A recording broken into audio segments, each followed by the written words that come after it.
Tawadhu, rendah diri dan tercelanya takabur, kesombongan. Asyiral muslimat yang dimuliakan Allah Subhanahu wa taala. Bab ini sangat penting sekali untuk kita bahas karena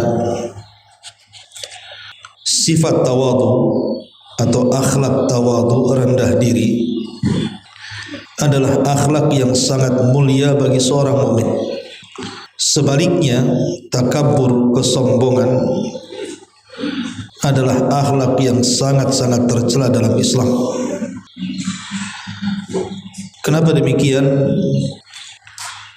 Karena Islam itu sangat melarang dan sangat membenci sifat atau akhlak kesombongan. Karena dosa sombong ini adalah awal dzambin usiya bihillah, dosa yang pertama kali Allah dimaksiati di langit.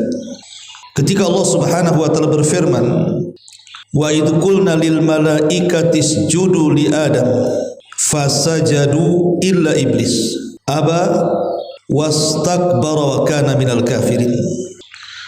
Dan ketika kami katakan kepada para malaikat, sujudlah kalian kepada Adam, maka seluruh malaikat sujud kecuali iblis. Dia sangat enggan dan sombong dan dia termasuk makhluk yang kafir. Lihat dalam ayat ini, sombong adalah dosa pertama Allah dimaksiati. Siapa yang bermaksiat dengan kesombongan kepada Allah Azza wa Jal? Iblis. Ketika Allah katakan, ya iblis, ma mana'aka an tasjuda lima khalaqtu biyadai astakbarta am kunta minal alin qala ana khairum minhu khalaqtani min nar wa khalaqtahu min tin. Wahai iblis, apa yang mencegah engkau sujud kepada makhluk yang aku ciptakan dengan kedua tanganku? Apakah engkau hendak menyombongkan diri ataukah engkau merasa lebih tinggi dariku, kata Allah. Maka iblis menjawab, saya lebih baik dibandingkan Adam karena kau ciptakan aku dari api dan kau ciptakan Adam dari tanah. Subhanallah. Bagaimana iblis adalah makhluk pertama yang mengajarkan kesombongan. Maka siapapun yang tersifati dengan sifat sombong berarti ada hubung kait dengan iblis. Saya ulangi, siapapun yang memiliki watak ataupun sifat ataupun akhlak kesombongan berarti dia ada hubung kait dengan iblis, laknatullah alaihi. Karena dialah yang pertama kali mencontohkan kesombongan. Sombong akan perintah Allah Subhanahu wa taala, dan Allah tidak suka dengan orang-orang yang sombong. Innahu la yuhibbul mutakabbirin. Allah tidak senang dan tidak suka dan tidak cinta dengan orang-orang yang sombong. Ma'asyiral muslimat yang dimuliakan Allah Subhanahu wa taala, bab ini yang kita kaji ini adalah bab tentang kemuliaan tawadhu dan tercelanya sikap takabur. Di sini muallif rahimahullah taala mengatakan, seorang muslim harus bertawadhu dengan tidak merendahkan maupun menghinakan diri, dan tawadhu adalah akhlaknya yang sangat tinggi dan sifat yang sangat mulia, sementara takabur, kesombongan bukan termasuk akhlak mulia dan tidak patut bersanding dengannya. Sebab seorang agar tidak dicampakkan, sebab seorang muslim bertawadhu adalah untuk dimuliakan dan tidak mau sombong agar tidak dicampakkan, sebab sudah menjadi sunnatullah mengangkat derajat orang-orang yang tawadhu dan merendahkan orang-orang yang sombong. Nabi SAW bersabda, ma naqasat sadaqatu min man wa ma zadallahu abdan bi'afwin illa izzan wa ma tawadha'a ahadun lillahi illa rafa'ahullah. Kata Nabi, sedekah itu tidak mengurangi harta, dan tidaklah Allah menambahkan kepada seseorang hamba karena menjadi seorang pemaaf, melainkan kemuliaan. Dan tidaklah seseorang bertawadhu karena Allah, melainkan Allah subhanahu wa ta'ala akan mengangkat derajatnya. Kemudian juga disebutkan di sini, haqqun 'ala Allah alla yartafi'a syai'un minad dunya illa wada'ahu. Sudah menjadi ketetapan yang hak atas Allah agar tidak ada satu pun dari dunia yang meninggikan diri, melainkan Dia pasti merendahkannya. Ma'asyiral muslimat yang dimuliakan Allah subhanahu wa ta'ala, kita tahu bahwa Nabi SAW mengajarkan kepada kita sifat rendah diri, dan itu bisa kita lihat dalam biografi beliau, dalam sirah beliau, bagaimana Nabi SAW mencontohkan sebagai pribadi yang rendah diri. Contoh saja beberapa riwayat. Jadi Nabi SAW itu tidak pernah menolak undangan siapapun. Mau yang ngundang itu orang kaya, mau yang ngundang itu orang miskin. Maka Nabi SAW berusaha untuk datang selama tidak ada uzur. Dan itu dijelaskan dalam hadis Anas ibn Malik radhiyallahu anhu, ketika keluarganya mengundang Nabi SAW ke rumah, Rasul datang. Dan itu menunjukkan sifat tawaduknya Rasul. Dia tidak memilah dan memilih. Kemudian juga Nabi SAW mencontohkan ketika berjalan bersama Adi ibn Hatim At-Tai. Adi ibn Hatim At-Tai radhiyallahu anhu, yang dulunya dia seorang Nasrani, kemudian masuk Islam. Lah Adi bin Hatim At-Tai ini kan pemimpin kabilah Tai. Ketika dia berjalan bersama Rasul dari masjid ke rumahnya, maka Nabi SAW sama-sama berjalan kaki. Rasul tidak menggunakan kendaraan, tetap dia berjalan kaki sejajar dengan Adi ibn Hatim At-Tai. Di tengah jalan ada seorang nenek mengeluhkan soal ekonomi, soal kefakirannya, kemiskinannya kepada Nabi SAW. Maka Nabi SAW mendatangi nenek itu tanpa kemudian mengurangi hormat beliau kepada Adi ibn Hatim At-Tai. Di sini Adi mengatakan, sesungguhnya aku ini sering safar ke negeri-negeri seperti Persia dan Romawi. Maksudnya berjumpa dengan Raja Kisra dan Kaisar. Tapi aku tidak pernah seseorang pemimpin atau raja langsung melayani rakyatnya tanpa menyuruh siapapun. Padahal Nabi SAW kan bisa saja menyuruh sahabatnya untuk menanyakan hajatnya wanita itu. Tapi Nabi SAW manusia yang paling tawadhu, rendah diri, tetap dia datang kepada wanita tersebut. Kemudian setelah berbincang-bincang sesaat, maka wanita itu pergi dan Rasul pun kembali kepada Adi bin Hatim At-Tai. Ketika itu Adi belum masuk Islam. Kata Adi bin Hatim At-Tai, demi Allah, ini bukan akhlak para raja. Ini bukan akhlak para raja, tapi ini akhlak para nabi. Begitu Nabi SAW mengajarkan tawadhu, rendah diri, tidak menyombongkan karena dia seorang nabi ataupun seorang pemimpin, tidak. Rasul tetap berusaha melayani rakyatnya dengan penuh ketawadhuan. Ma'asyiral muslimat yang dimuliakan Allah Subhanahu wa taala. Makanya juga dicontohkan dalam hadis yang dikeluarkan Imam Bukhari dari Aisyah radhiyallahu anha ummul mukminin, ketika dia ditanya soal perbuatan Rasul selama di rumahnya. Jadi apa sih yang dilakukan Nabi selama di rumahnya itu? Maka Aisyah radhiyallahu anha menceritakan, kana yakunu fi mihnati ahli. Beliau kalau di rumah tetap beliau membantu keluarganya. Artinya bahwa Nabi SAW turun langsung membantu istri-istrinya. Dan itu sifat tawadhu. Bisa saja kan Rasul menyuruh para sahabatnya atau pembantunya, tapi Nabi SAW tidak melakukannya. Tetap Nabi SAW berusaha untuk mengajarkan kerendah dirian kepada umatnya. Beginilah akhlak seorang muslim, harus tawadhu. Ma'asyiral muslimat yang dimuliakan Allah Subhanahu wa taala. Adapun perkataan beliau yang menunjukkan beliau adalah orang yang paling tawadhu adalah ketika Nabi SAW mengkritik orang-orang Nasrani karena menyembah Al-Masih putra Maryam, dan juga mengkritik orang-orang Yahudi ketika mereka menyembah Uzair ibnullah. Maka Rasul mengatakan, la tutruni kama ataratin nasara Isa ibn Maryam. Janganlah kalian melebih-lebihkan aku, kata Rasul, seperti orang-orang Nasrani sudah melebih-lebihkan Ibnu Maryam.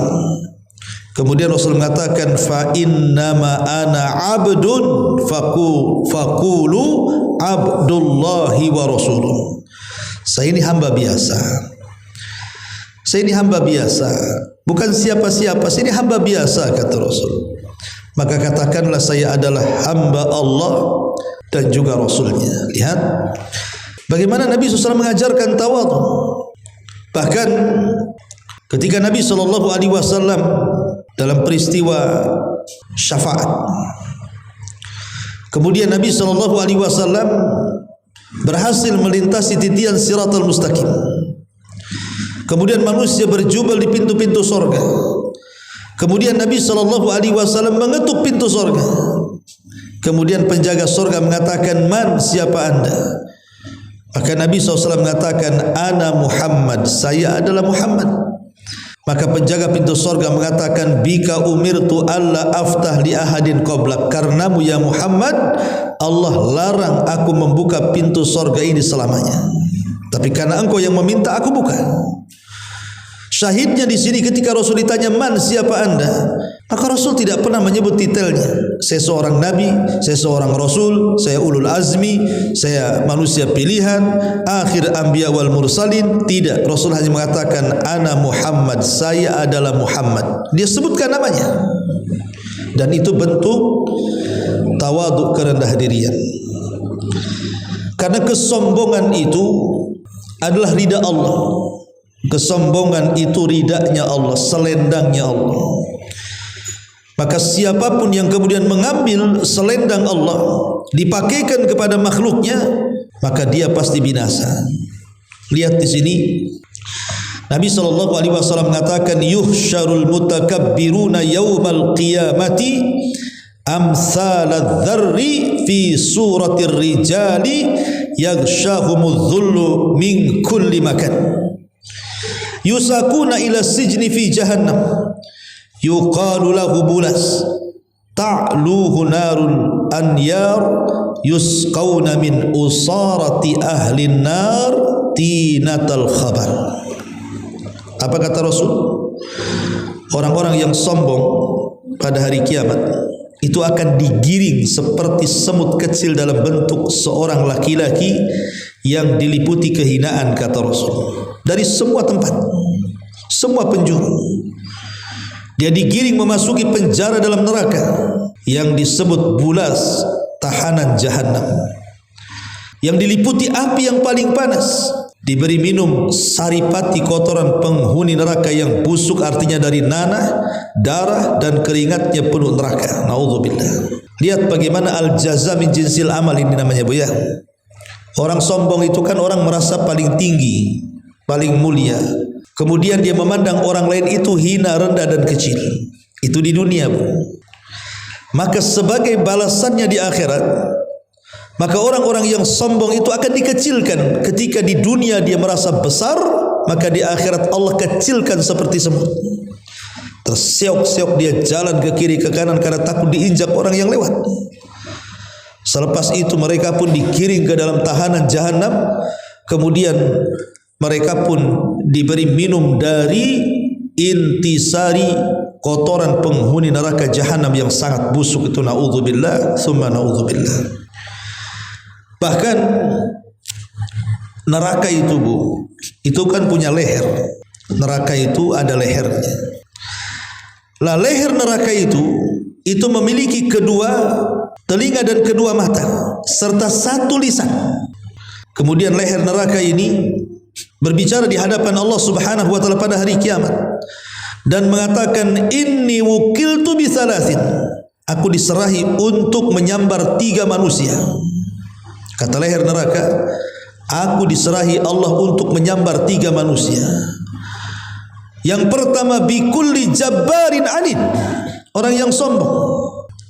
Yang kedua bikulli manidda'a Allah ilahan akhar, orang yang menyekutukan Allah. Dan yang ketiga wabil musawwirin, dan orang yang tukang gambar. Lihat, yang pertama kali disambar oleh leher neraka siapa? Likulli jabbarin anid, orang yang sombong. Ma'asyiral muslimat yang dimuliakan Allah Azza wa Jalla, lalu seperti apa sih sombong itu? Maka hal ini pernah ditanyakan oleh para sahabat kepada Nabi sallallahu alaihi wasallam, apa itu yang dimaksud dengan sombong itu? Maka Nabi sallallahu alaihi wasallam menjawab, sombong itu adalah batrul haqqi wa ghamdin nas, menolak kebenaran dan merendahkan orang lain. Itulah sombong.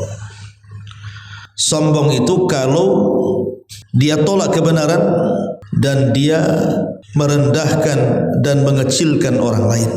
Contoh saja Bu, yang mudah ya. Kadang-kadang ada orang disangka itu bukan sombong tapi sombong.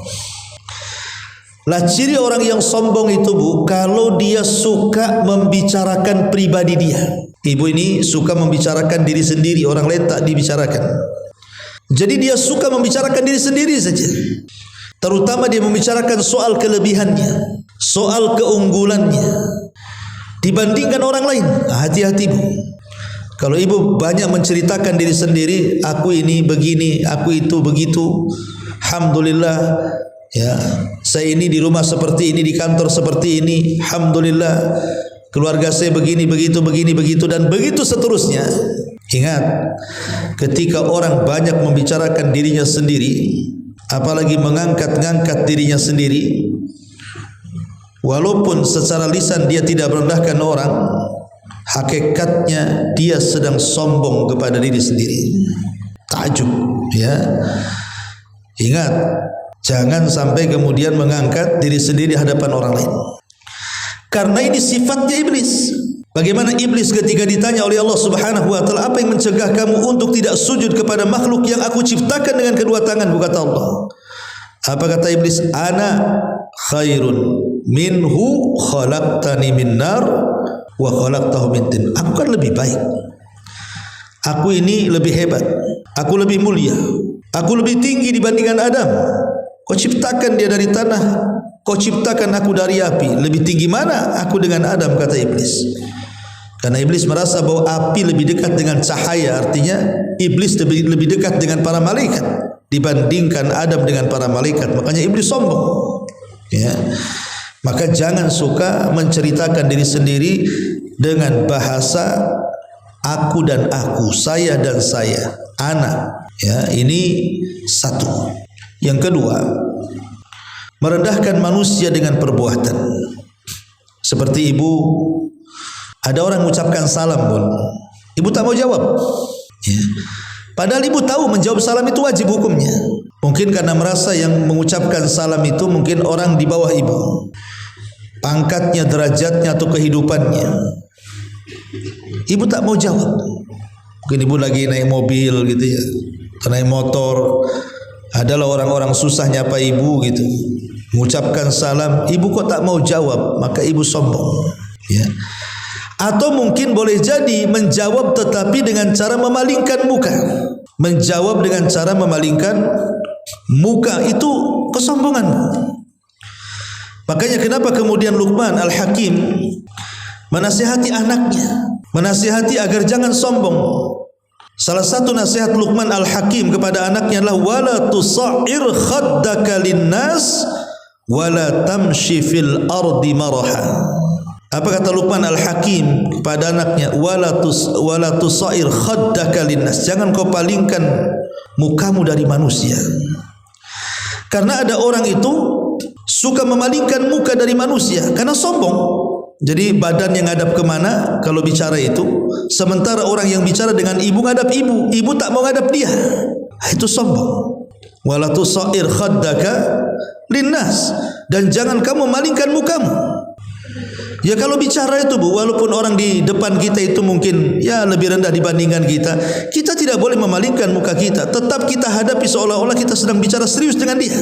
Karena kalau sampai kita palingkan muka kita, badan kita tidak menghadap kepada orang yang bicara dengan kita, maka itu bentuk kesombongan.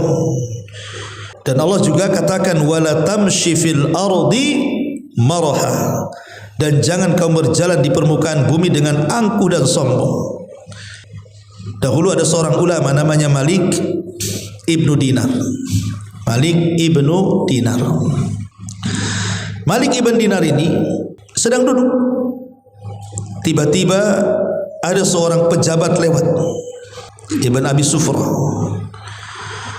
Jadi kata Malik ibn Dinar, ketika pejabat ini lewat seraya membusungkan dadanya, ditegur sama Malik ibn Dinar dan mengatakan janganlah jalan seperti itu, karena jalan seperti itu jalannya orang sombong.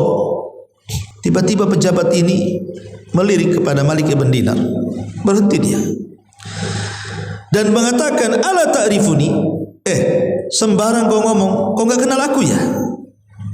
Lihat, mulai dia sombong, kau enggak kenal aku ya. Dan ini banyak di masyarakat kalimat ini. Dia enggak kenal saya aja tuh, nah, gitu bahasanya ya. Coba dia kenal dengan saya, pasti dia enggak begini, enggak berani ya. Awas saja, dia enggak tahu siapa saya, siapa keluarga saya, siapa bapak saya, siapa suami saya. Ini bahaya kalimat-kalimat seperti ini. Makanya dia mengatakan ata'rifuni, kau tidak mengenal aku ya? Maka Malik ibn Dinar mengatakan bal a'rifuka haqqal ma'rifah, bahkan aku kenal siapa kamu lebih kenal dari dirimu sendiri, katanya. Akhirnya pejabat ini heran dan mengatakan, kalau engkau tahu soal aku, lalu siapa aku, katanya. Maka Malik ibn Dinar mengatakan, engkau adalah makhluk yang keluar dari kedua lubang najis, dan di perutmu sekarang membawa kotoran najis. Dan sekalipun engkau mati, seandainya engkau mati kemudian bangkaimu tidak dikuburkan, maka tidak ada manusia yang akan mendekatimu, katanya. Itulah kamu. Lihat orang ini. Orang ini kaget ketika Malik ibn Dinar ngomong begitu. Engkau loh keluar dari kedua lubang najis, dan engkau juga dilahirkan dari nutfatun nadhira, dari sperma yang hina, dan sekarang di dalam perutmu itu tahmilul adhira, membawa seluruh kotoran yang najis. Dan kalau kau mati kemudian jadi bangkai, tidak ada yang menguburkan kamu, tidak ada yang berani mendekatimu, katanya. Itulah kamu. Subhanallah. Akhirnya sang pejabat ini, Ibn Abi Sufrah ini, akhirnya dia pun tobat dan mengatakan, al-an, sekarang aku tahu siapa aku, katanya. Subhanallah. Ya. Begitulah kemudian para ulama menegur orang jangan sampai sombong. Enggak boleh sombong, membanggakan keluarganya, membanggakan keturunannya, membanggakan nenek moyangnya, membanggakan daerahnya, membanggakan sukunya, kabilahnya. Enggak boleh. Islam itu mengajarkan ketawaduan dan tidak pernah mengajarkan kesombongan. Masyarul muslimat yang dimuliakan Allah Subhanahu wa taala. Lah Nabi sallallahu alaihi wasallam ketika mendefinisikan soal sombong, dan dia mengatakan batrul haq wa ghamdun nas, sombong itu menolak kebenaran. Dahulu di zaman Nabi Musa alaihi salatu wassalam, ada manusia yang paling congkak dan sombong di permukaan bumi, namanya Firaun. Itu orang yang paling sombong. Bahkan sesombong-sombongnya orang sombong Firaun itulah, Bu, karena dia merasa dirinya Tuhan dan mengatakan ana rabbukumul a'la, saya adalah Rabb kalian yang paling tinggi dan saya tidak pernah tahu ada Tuhan selainku, katanya.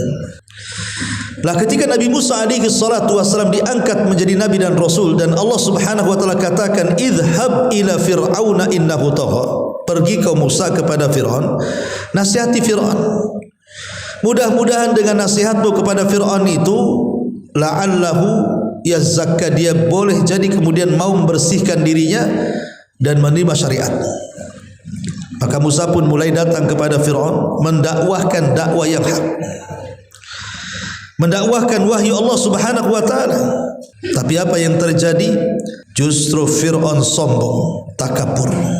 Walaupun di hadapan dia sudah jelas mukjizat Nabi Musa loh, tongkat jadi ular, tangan menjadi bercahaya dan begitu seterusnya, dan logika Musa ketika berdialog pun tidak bisa dibantah Fir'aun.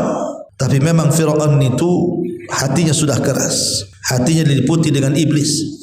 Makanya dia menolak Nabi Musa, bahkan mengajak berduel lagi. Itulah orang yang sombong, tidak menerima nasihat, tidak menerima nasihat, dan itulah kesombongan iblis yang sesungguhnya. Ma'asyiral muslimat yang dimuliakan Allah Azza wa Jalla, ataupun yang dilakukan orang-orang Yahudi dahulu. Orang-orang Yahudi di kota Madinah itu, Bu, kenapa mereka sampai tinggal di Madinah? Karena ceritanya orang-orang Yahudi sampai di Madinah ini karena ada seorang pendeta dari pendeta-pendeta mereka menjelaskan bahwa Madinah itu tempat yang kelak akan muncul seorang nabi yang merupakan akhir para nabi dan rasul, dan akan membawa Bani Israel khususnya dan umumnya manusia ke dalam kejayaan. Makanya kemudian berbondong-bondong orang Yahudi itu datang ke kota Madinah karena menanti-nanti dan menunggu-nunggu kedatangan Nabi akhir zaman. Rupanya Allah Subhanahu wa taala utus Nabi SAW sehingga hijrahlah Rasul dari Mekah ke Madinah dan berjumpa dengan orang-orang Yahudi yang selama itu orang-orang Yahudi menanti-nanti dan menunggu-nunggu kedatangan Nabi SAW. Nah, sekarang Nabi sudah ada nih. Apakah kemudian mereka menerima? Tidak.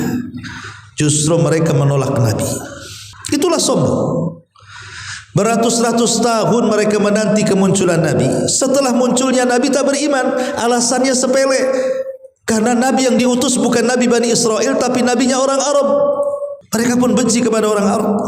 Sombong. Itulah Yahudi. Mereka umat yang paling sombong, membunuh para Nabi.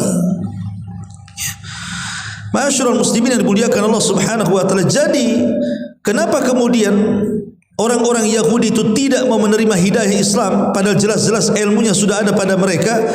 Karena kesombongan dalam hati mereka yang menolak Islamnya mereka kepada Nabi sallallahu alaihi wasallam, sehingga di zaman itu hanya beberapa orang yang bisa dihitung dengan jari saja yang bisa masuk Islam.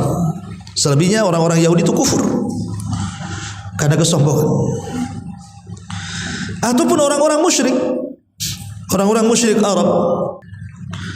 Ketika Nabi sallallahu alaihi wasallam berdakwah kepada mereka dan mereka tahu siapa Nabi, tutur katanya, akhlaknya, amanahnya, kejujurannya, tapi karena kesombongan dan hasad di hati para pembesar Quraisy, akhirnya mereka pun menolak kebenaran dari Nabi sallallahu alaihi wasallam. Seperti dialognya siapa? Abu Jahal dan Akhnas ibn Syurek. Jadi satu hari Akhnas ibn Syurek ini datang kepada Abu Jahal menanyakan soal Rasul. Kata Akhnas, ya Abu Jahal, bagaimana menurutmu tentang Muhammad itu? Maka Abu Jahal mengatakan, oh, ma jarrabna alaina kadhiba, dia tidak pernah berdusta katanya. Lah, lihat Abu Jahal mengakui Nabi itu tidak pernah berdusta. Maka kata Akhnas ibn Syurek, kalau engkau tahu Muhammad itu tidak pernah berdusta, kenapa engkau tidak ikut agamanya? Maka Abu Jahal mengatakan, oh, tidak bisa, karena kabilahku dengan kabilah dia itu bersaing di tengah-tengah Quraisy. Tiba-tiba orang-orang Bani Hashim mengatakan kami punya Nabi, dan kami dari Bani Mahzub tak punya Nabi. Kalaulah pamor kami di tengah-tengah orang Quraisy, maka selama itu aku akan bermusuhan dengan dia dan tidak akan pernah mengikuti ajarannya. Itu ucapan Abu Jahal itu. Yang menghalangi Abu Jahal masuk Islam itu karena kesombongan. Tahu Rasul adalah Nabi yang benar, tapi dia menolaknya hanya karena kesombongan. Jadi sombong ini bahaya karena bisa menolak hidayah, Bu. Ya, sombong ini bisa menolak hidayah. Masyaallah muslimat yang dimuliakan Allah Subhanahu wa taala. Makanya di sini banyak perintah-perintah dari Al-Qur'an atau hadis Nabi sallallahu alaihi wasallam agar kita jangan berlaku sombong dan agar kita senantiasa tawadhu. Lihat ancamannya di sini. Pada halaman ke 316 Rasul mengatakan thalathatun la yukallimuhumullahu yaumal qiyamah wa la yuzakkihim wa la yanzuru ilaihim wa lahum adzabun alim syaikhun zanin wa malikun kadzdzab wa ailun mustakbir. Apa kata Rasul? 3 kelompok ni Allah tidak akan bicara dengan mereka. Subhanallah, Allah tidak akan bicara pada hari kiamat. Padahal siapapun yang diajak bicara oleh Allah, beruntunglah dia. Tapi orang ini tidak diajak bicara. Cukup sampai di sini? Tidak. Bahkan tidak akan dibersihkan. Bahkan tidak akan dilihat. 3 hukumannya, Bu.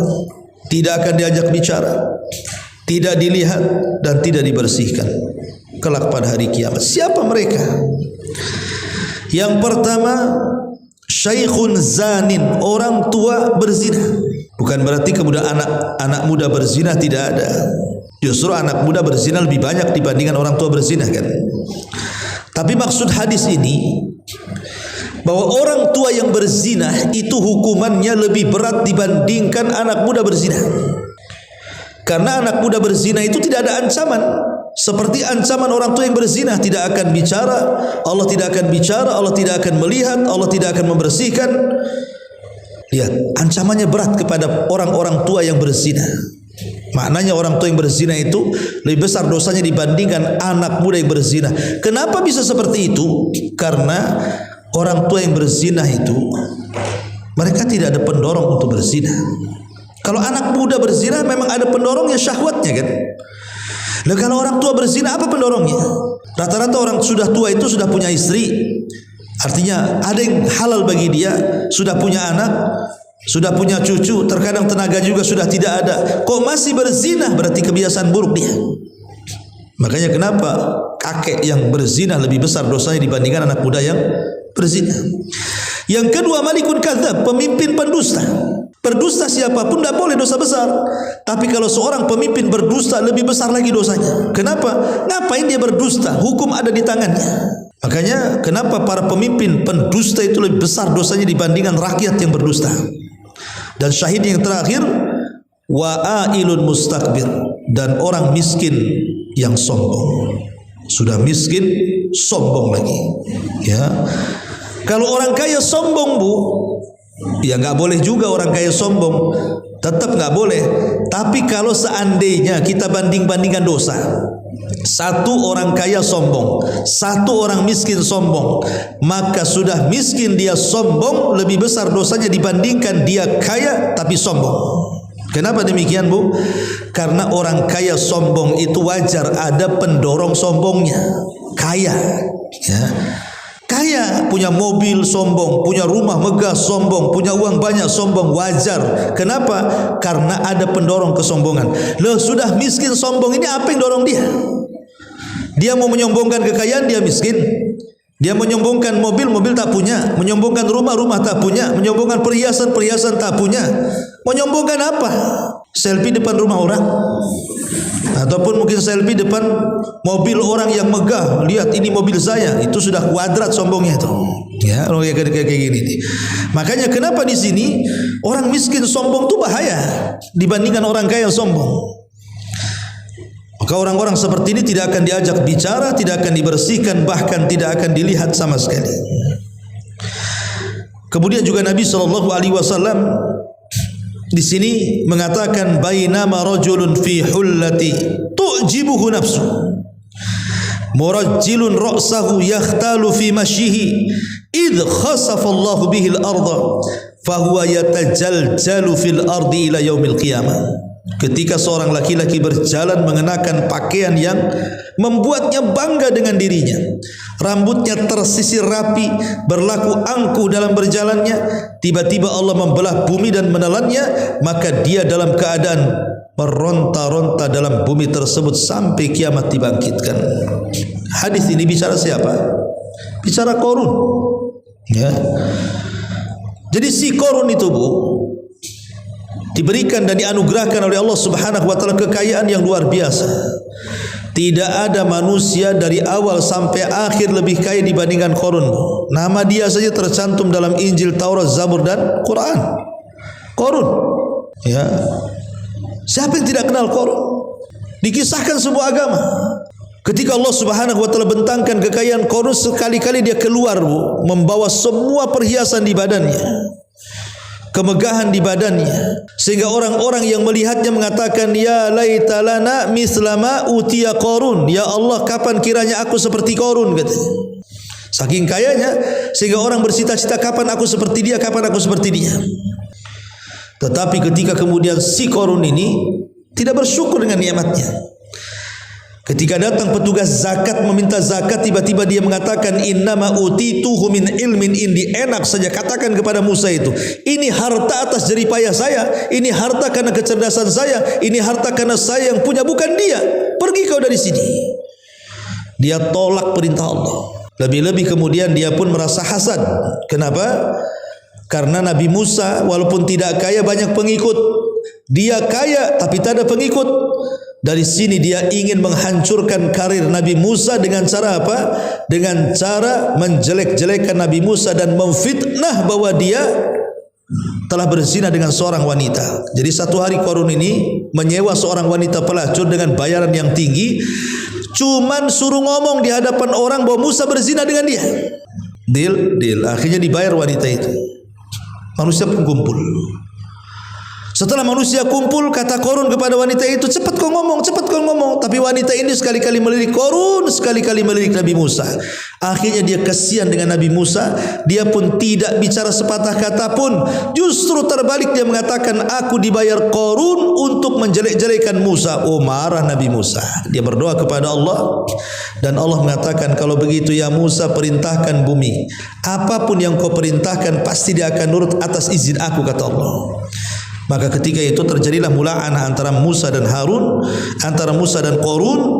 Maka Musa pun mendoakan dengan doa yang buruk kepada Qarun dan memerintahkan bumi untuk menelannya. Maka Allah katakan, fa khasafna bihi wa bidarihil ardh. Kami tenggelamkan Qarun dan seluruh kekayaannya. Itu karena kesombongan.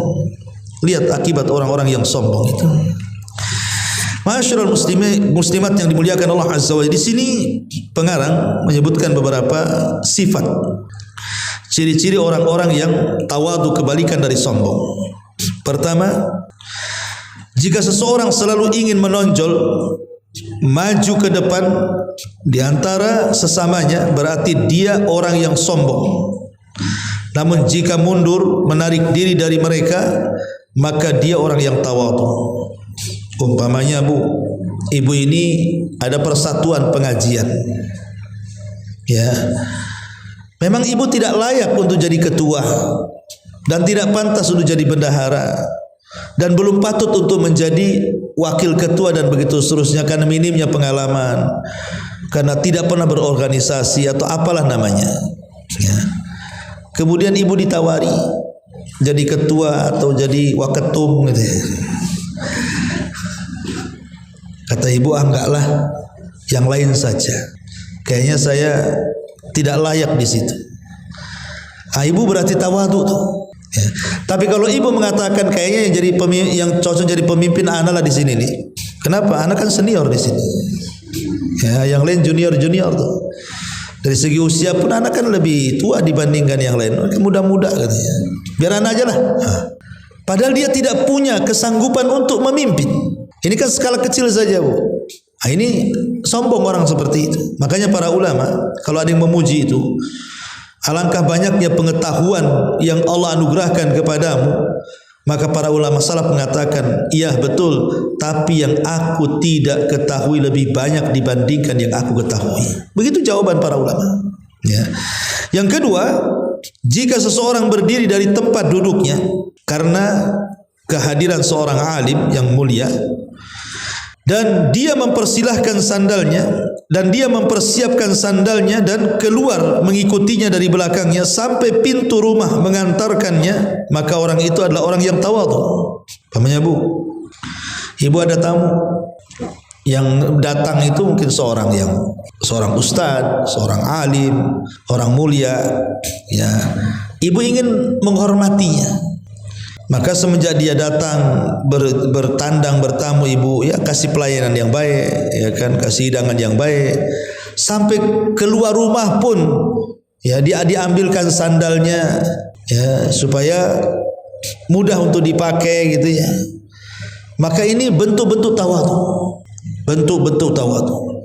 Tetapi jika seseorang berdiri menyambut kedatangan orang-orang awam dengan muka berseri-seri dan gembira, lemah lembut di dalam, bertanya, memenuhi undangannya, membantu kebutuhannya, dan tidak menganggap dirinya lebih baik dari mereka, maka itulah orang-orang yang tawadhu. Artinya sebaliknya berarti tidak tawadhu. Maunya dia tidak mau mengundang kecuali orang-orang yang sepadan dengan dia, baik ketika acara walimah atau yang semacamnya. Makanya Rasul mengatakan seburuk-buruk makanan walimah adalah walimah yang dihadiri orang kaya dan tidak ada orang miskinnya, kata Nabi. Karena itu bentuk sombongan masalahnya. Ya. Yang keempat, jika seseorang mengunjungi orang lain yang kedudukannya lebih rendah atau setara, membawakan barang-barangnya atau berjalan bersamanya, memenuhi kebutuhannya, maka dia termasuk orang-orang tawadhu. Artinya kalau sebaliknya berarti dia orang sombong. Makanya dahulu para ulama itu, Bu, seperti yang dikisahkan kepada kita oleh Abdullah ibn Mubarak. Siapa yang tidak kenal Abdullah ibn Mubarak? Ulama dunia. Tapi terkadang dia menawarkan ke rekan-rekannya, siapa yang mau safar denganku, katanya. Hampir tidak ada yang menolak. Teman-temannya Abdullah ibn Mubarak itu kalau safar dengan Abdullah ibn Mubarak. Kenapa? Karena selalu dia ngasih syarat. Apa syaratnya? Kalau kau safar dengan aku, ketika kita singgah di sebuah tempat, waktunya kita makan istirahat, maka kalian tidak boleh ikut mempersiapkan kecuali aku menyiapkannya. Jadi dia minta bahwa selama perjalanan itu dia yang melayani teman-temannya. Kata Abdullah bin Mubarak, subhanallah, Bu. Ya, itulah tawadhu namanya. Dia minta syarat sebelum safar. Oke, kamu safar dengan aku, tapi aku siap melayanimu. Oh, kan mantap. Zaman sekarang mana ada kayak gitu. Yang ada dilayani lagi itu. Ini yang nomor 4. Yang nomor 5, jika seseorang duduk bersama fakir miskin, orang-orang sakit dan para penyandang cacat, atau memenuhi undangan mereka atau berjalan bersama mereka di jalan mereka, maka ia termasuk tawadhu. Berarti sebaliknya itu kesombongan. Jika seseorang makan dan minum tanpa berlebihan, berpakaian tanpa sombong, maka dia orang yang tawadhu. Berarti sebaliknya sombong. Ya, ketika dia berlebihan makan, sombong dengan pakaian, nah ini bahaya. Ya. Taib. Kemudian di sini juga pengarang memberikan contoh beberapa kisah teladan. Ya. Pertama, riwayat dari Umar bin Abdul Aziz. Bahwasanya Umar bin Abdul Aziz sedang menulis di malam hari, lalu datang tamu kepadanya, sedangkan lampunya hampir padam. Tamu itu berkata, saya akan memperbaiki lampu itu, wahai Tuan. Kata Umar bin Abdul Aziz seraya mencegahnya, bukan termasuk orang yang mulia jika menjadikan tamunya sebagai pembantu. Tamu itu berkata, kalau begitu saya yang akan membangunkan pembantu. Umar bin Abdul Aziz mengatakan, dia baru saja tidur, jangan kau bangunkan. Kemudian Khalifah Umar bin Abdul Aziz mengambil botol, memenuhi lampu dengan minyak. Tamu itu pun berkata, Anda melaksanakannya sendiri, wahai Amirul Mukminin. Umar mengatakan, saya pergi sebagai Umar dan datang sebagai Umar, tidak berkurang apapun dari saya. Sedangkan sebaik-baik manusia di sisi Allah adalah orang yang bertawadhu. Luar biasa. Ya. Terkadang kita ini nyuruh-nyuruh tamu kan, Bu. Tamu ini datang dari jauh-jauh, kadang-kadang disuruh-suruh. Mentang-mentang tamunya saudaranya. Masakanmu kan enak, masalah dulu sana. Itu baru datang tuh suruh masak. Harusnya kan dia makan. Ya. Jadi kalau bisa jangan sampai tamu itu disibukkan dengan tuan rumah. Kemudian yang kedua, diriwayatkan bahwa Abu Hurairah pulang dari pasar meminta membawa seikat kayu bakar. Padahal beliau saat itu adalah gubernur Madinah yang diangkat oleh Marwan. Mereka pun berkata, berilah jalan gubernur agar lewat. Dia sedang membawa seikat kayu. Subhanallah, gubernur, Bu. Gubernur cari kayu bakar. Kira-kira, Bu, kalau gubernur Kepri ini ya, ke hutan cari kayu bakar, itu ngapain, Bu? Ya, Nggak ada lah. Sekarang kan nggak pakai kayu bakar ya, udah pakai gas ya. Nenteng-nenteng gas lah dari warung, cari gas. Ada Bu Gubernur cari gas, enggak lah, ajudan yang nyuruh kan gitu. Kau beli itu gas, nanti aku bayar gitu ya.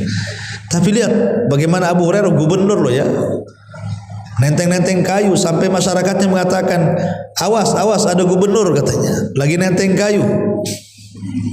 Sampai seperti itu Bu. Kalau sekarang gubernur kayak gitu, apa nggak viral Bu? Viral ya, macam nanti itu hanya ini aja katanya, apa pencitraan saja, itu karena mau kampanye aja, itu nenteng-nenteng kayu. Kalau gubernur sekarang Bu ya, kalau gubernur dulu ya memang begitu, cari kayu, bukan pencitraan karena ingin dipilih lagi kan gitu. Kemudian yang nomor 3, diriwayatkan bahwa Umar bin Khattab lewat sambil membawa daging di tangan kirinya dan tongkat di tangan kanannya. Pada saat itu beliau adalah seorang Amirul Mukminin, khalifah. Ya, coba bayangkan, beliau nenteng-nenteng dari pasar lah, habis belanja. Itu pemimpin khalifah ke pasar belanja. Tawadhu. Kemudian diriwayatkan bahwa Ali membeli daging dan membawanya di dalam mantelnya. Ada yang mengatakan dibawakan saja oleh seseorang, wahai Amirul Mukminin. Beliau mengatakan, kepala rumah tangga lebih berhak membawanya katanya. Subhanallah. Ketika Ali ditawari, biar orang lain aja yang bawa, wahai Amirul Mukminin. Oh, enggak bisa. Saya kepala rumah tangga, saya berhak membawanya. Sampai seperti itu. Anas bin Malik berkata, pernah ada seseorang budak di kota Madinah yang menggandeng tangan Nabi SAW berjalan ke sana kemari. Subhanallah. Rasul tidak malu walaupun dengan seorang budak gitu ya, bergandeng tangan berjalan ke sana kemari itu. Luar biasa Bu. Sekarang ini kan kadang-kadang pemimpin itu turun ke bawah itu, ya tadi ya kadang-kadang yang pencitraan saja. Itu sudah dibayar wartawan untuk mengikuti di belakang itu. Ya, atau tim videonya itu sudah ada gitu ya. Kayaknya tidak sah kalau tidak didokumentasikan alasannya. Padahal untuk riak-riaan, hanya untuk pencitraan saja, naudzubillah. Dari Abu Salamah, saya berkata kepada Abu Sa'id Al-Khudri, bagaimana penilaian Anda tentang cara berpakaian, minuman, berkendaraan dan makannya orang-orang sekarang? Dia berkata, hai saudaraku, makanlah karena Allah, minumlah karena Allah, berpakaianlah karena Allah. Karena sesuatu yang dimasuki kesombongan, kebanggaan, pamer atau agar dikenal adalah kemaksiatan dan pemborosan. Dan laksanakanlah pekerjaan-pekerjaan di rumah seperti yang dilaksanakan Rasul di kediaman beliau. Beliau memberi makan, minum dan menambatkan unta, menyapu rumah, memerah susu, memperbaiki sandal, menambal baju, makan bersama para pembantu, menggilingkan tepung untuk dirinya bila kecapean, membeli sesuatu yang ada di pasar, tidak malu membawanya dengan tangannya atau meletakkannya di ujung baju beliau untuk dibawa ke keluarganya. Berjabat tangan dengan orang kaya ataupun orang miskin sama saja, besar dan kecil sama saja. Mendahului mengucapkan salam kepada setiap orang yang menjumpainya, apakah anak kecil ataupun orang tua, hitam ataupun merah, merdeka ataupun budak, yaitu mereka orang-orang yang mengerjakan salat, maksudnya adalah kaum mukminin atau muslimin. Itulah Nabi SAW mengajarkan kepada kita bentuk tawadhu, dan Nabi SAW sangat membenci kesombongan.